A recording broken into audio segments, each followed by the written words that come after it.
Welcome to the world today. It's a very special day here in Nigeria, 15 uninterrupted years.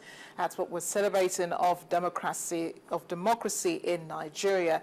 President Goodluck Jonathan and all Nigerians value this, and no one could imagine any sort of disruption.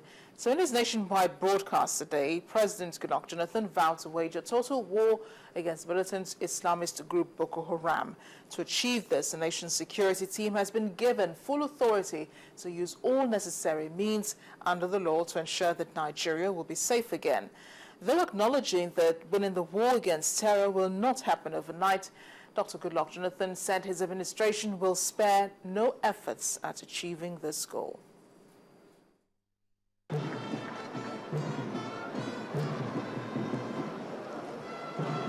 It's 15 years of uninterrupted democracy in Nigeria. But for the first time in many years, the celebrations have been interrupted as the nation remains sober over the insurgency rocking some parts of the country. To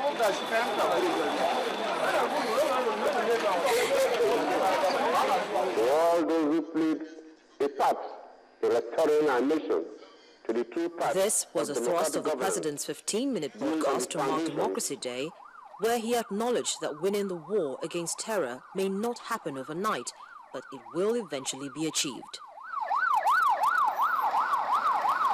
President Jonathan noted that the joy that should have come with celebrating unbroken democratic rule is being threatened by the insurgency unleashed by the Boko Haram sect.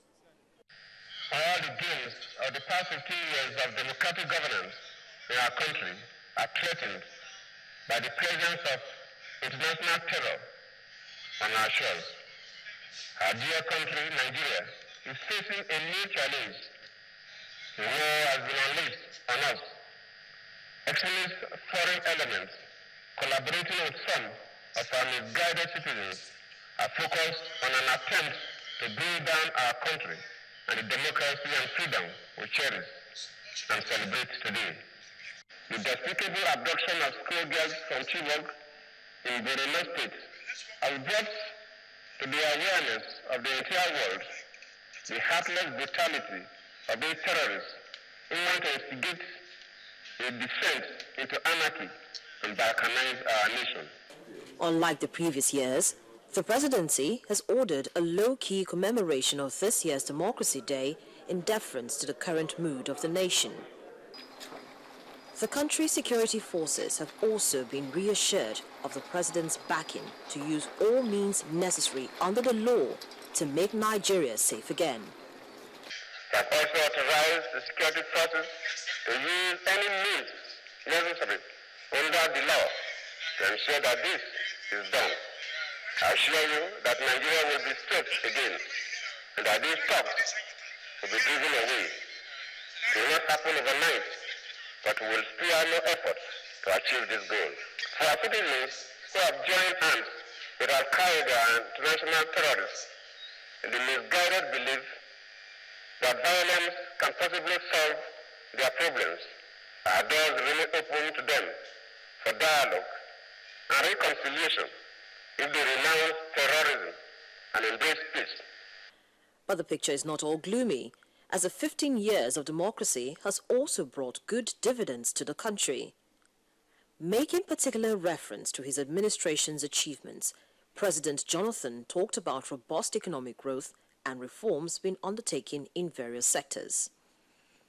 On my watch, we have witnessed high national economic growth rates, steady improvements, and expansion of national infrastructure, including airports and roads, the restoration of rail transportation, the efficient implementation of a roadmap for improved power supply, the revolutionary approach to agricultural production, as well as advances in education, sports, youth development, healthcare delivery, housing, water supply, and other social services.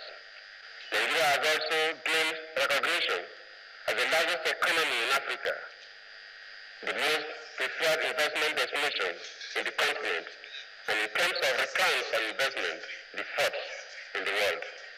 In his closing statements, President Jonathan told Nigerians that he is determined to protect Nigeria's democracy, national unity, and political stability by waging a total war against terrorism, saying the protection of lives and property are non-negotiable.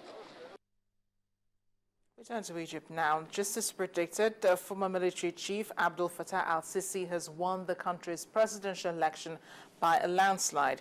Provisional results show he gained over 93% of the votes, with ballots from most polling stations counted.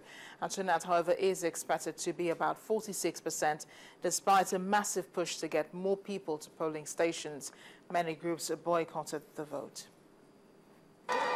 Egyptians cheered and waved flags on Thursday to celebrate presidential candidate General Abdel Fattah al-Sisi sweeping to victory in a presidential election. The general, who toppled Egypt's first freely elected leader, joins a long line of leaders drawn from the military.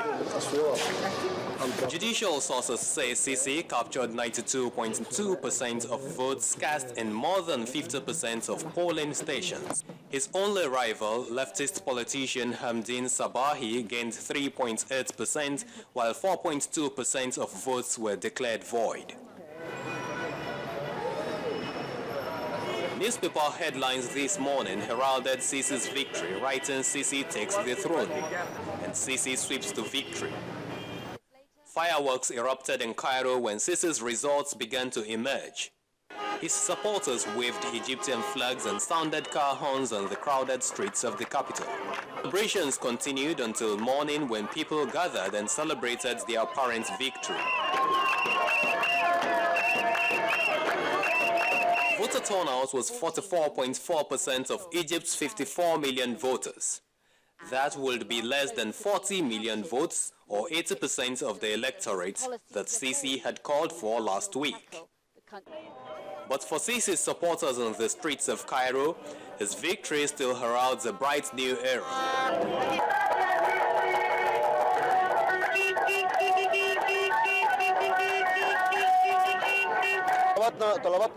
It will change 180 degrees in Sisi's era.